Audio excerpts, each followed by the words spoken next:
Itulah dia naik sini dah. Ni nampak banyak lah naik lah. Ni belakang ni. Itu yang dia attack rumah sebelah ni.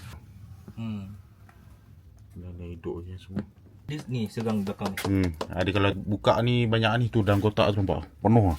Tu Dalam kotak tu penuh dah nanai. dalam 6 bulan je kot. Oh, nasib baik di Sporim tak makan nanai. Dia Sabtu saya beli besi lah.